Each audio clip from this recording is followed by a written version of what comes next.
About a year ago, I took on one of the biggest projects I've ever taken on, a feature-length documentary. This project was huge. It had over 1,000 clips on the timeline. It had more than 12 interviews, each shot on different cameras with an A and a B camera. And I really needed to figure out a way to be able to organize that project so that I can navigate it really quickly and easily, so that when it comes to the grading process, I'm not grading shot by shot, but rather grading scene by scene or looking at the project as a whole. It can be really difficult to move through DaVinci Resolve or other post-production softwares really quickly when you're working on certain projects. But having good systems and good workflows set in place can help you move through your projects a lot quicker and often achieve better results. And so here are 5 ways to speed up your workflow within DaVinci Resolve that I use all the time.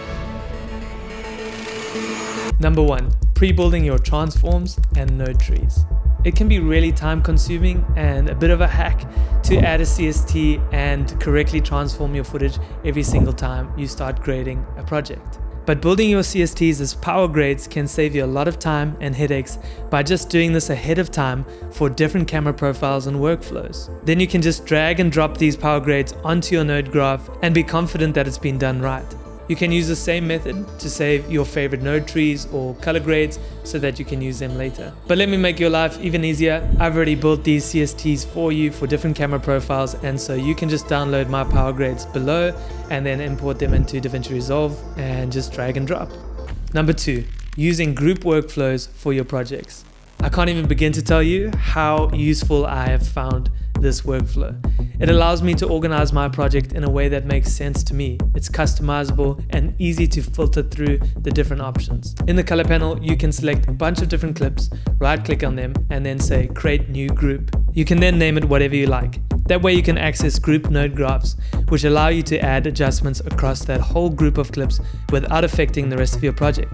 I use this method to group interview shots together so that I can apply my grade to the group node graph, and that way grade the whole interview just off of one clip. I don't need to copy grades or anything. I also use this so that I can filter my clips per group so that I can see all of the clips in that group right next to each other. This takes a little bit of time to set up, but once you have it set up, it can help you navigate your project so much quicker. Number 3, using a fixed node tree and ripple changes.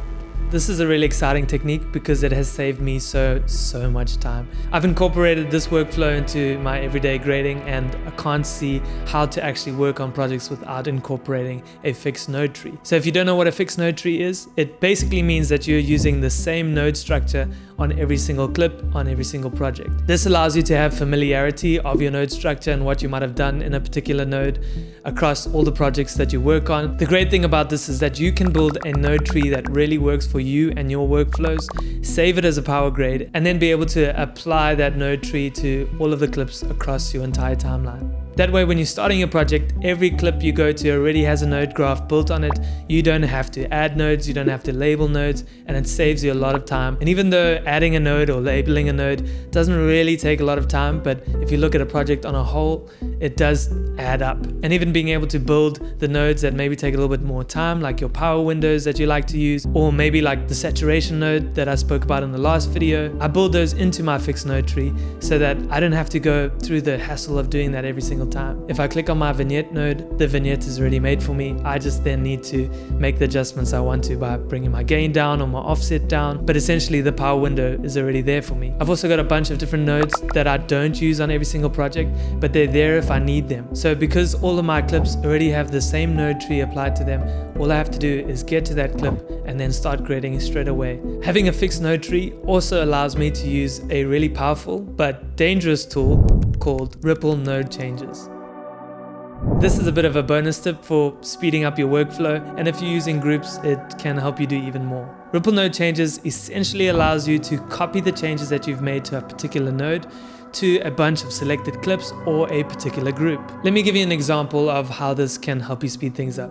Let's say we're grading a clip within a particular scene that's already been grouped, but let's say we wanted to take the saturation from 50 to 60 across that entire scene, not just that one clip. We could then work just in that clip, make the change to that node, and then select the clips and ripple the change to those clips, or we can ripple the change across that entire group.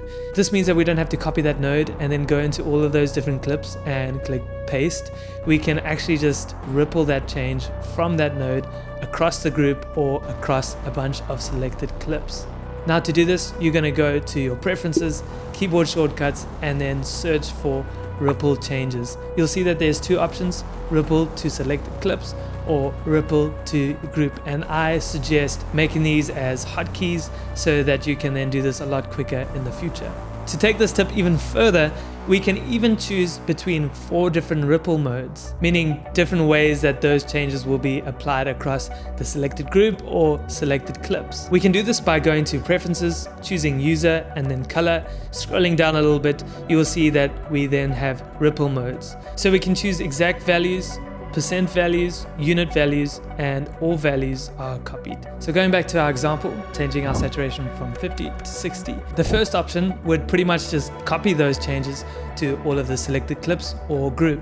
The second option would only apply the percentage value of the changes that we've made to that node, which in our case would be increasing the saturation of that node across those clips by 20%. The third option in our instance would increase the saturation by 10 units in each of those nodes across those clips. And the fourth option would essentially just copy that entire node across all of those clips. So not just the changes we've made, but that entire node. Please double check your selection before you do ripple changes, as it can be really difficult to undo all of those changes across an entire timeline. Number 4, optimizing your keyboard shortcuts for speed and navigation. Keyboard shortcuts is something that pretty much everyone is familiar with, but being able to customize your own keyboard shortcuts for the way that you like to work is essential to be able to move really quickly. What I suggest is making custom keyboard shortcuts so that you don't have to move your hands a lot when you are making changes or navigating through your timeline. With my keyboard shortcuts, I can make a cut at the playhead, delete the previous clip, move to the next frame, the previous frame, undo something that I've done, or zoom in and out, all without having to move my hand from its position on a keyboard, and all with one hand. This really helps save me time because I don't have to look at the keyboard looking for a particular key. I can look straight at the screen and be able to make all the changes that I need to make just by hitting certain hotkeys. No more fumbling keys and using your mouse to make cuts.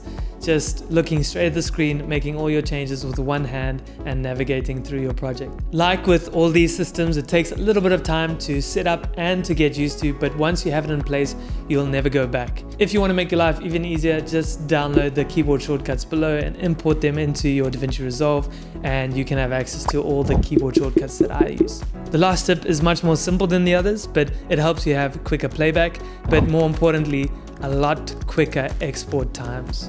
You can cut down your export time just by selecting Use Render Cache Images in the advanced settings on the Deliver page. This works really well if you have used any kind of render caching in your project, because Resolve will then use those cache renders to export your video much quicker. Essentially, it just pre-processes your clips so that you can have quicker playback after it's processed, or so that when you get to the export page, you can export your videos at a much quicker rate because those images have already been processed in the background. To make sure that your project is caching while you're going, all you have to do is go up to playback and select render cache, and then choose your option, which is either none, smart, or user. You can choose whichever one works best for your project. And so there you have it, 5 or actually 6 tips to help you speed up your workflow in DaVinci Resolve. If you have any questions, just leave a comment down below. Otherwise, I will see you in the next video.